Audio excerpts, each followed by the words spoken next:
तो देखिए, as a human being हमारे हाथ में जो चीजें हम उसी को एड्रेस कर सकते हैं। Yes. 5 से 10% कैंसर हेरिडिटरी होते हैं, ब्रेस्ट कैंसर होते हैं जैसे प्रोस्टेट होते हैं या पैनक्रेटिक, उसमें 5% केसेस जैसे BRCA 1 and 2 germ line mutation होता है, वो आपकी माताओं बहनों में किसी को था तो वो नेक्स्ट जनरेशन में भी जा सकता है। पर ऐसे केसेस मात्र 5 से 10%, 90% केसेस स्पोरेडिक होते हैं। स्पोरेडिक मतलब मेरे परिवार में मुझे हो गया और किसी से कुछ रिलेशन नहीं है। अब क्यों हो गया? 5 लोग हैं, एक जैसा खाना खा रहे हैं, सब एक जैसा, मतलब लिविंग एनवायरनमेंट सब कुछ सेम है, पर एक को ही क्यों हो गया? क्योंकि उसकी इम्यूनिटी कम थी, उसको एक्सपोजर ज्यादा हुआ, या कोई बुरी आदतें थी जिसमें तंबाकू हुआ।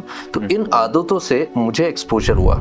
एक दो फैक्टर होते हैं, एक होता है इंट्रिंसिक, एक होता है एक्सट्रिंसिक। एक्सट्रिंसिक में आ गया आपका बाहर का खाना, तंबाकू, ये सब मुझे बाहर से मिला है। इंट्रिंसिक क्या हो गया कि मेरी इम्यूनिटी कम है। इम्यूनिटी कम होने से इन दोनों फैक्टर के मिलने से, बाहर के फैक्टर्स डाइट और एडल्ट्रेशन और स्मोकिंग, तंबाकू, और इंट्रिंसिक आपका इम्यूनिटी कम होने, इन दोनों से आपका डीएनए में म्यूटेशन होता है।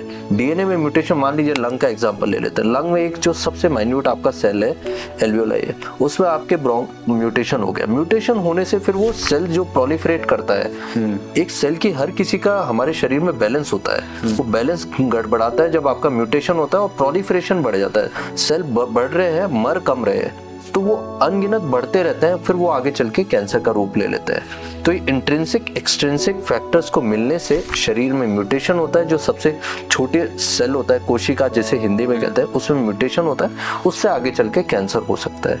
ये बेसिक मतलब मैकेनिज्म है।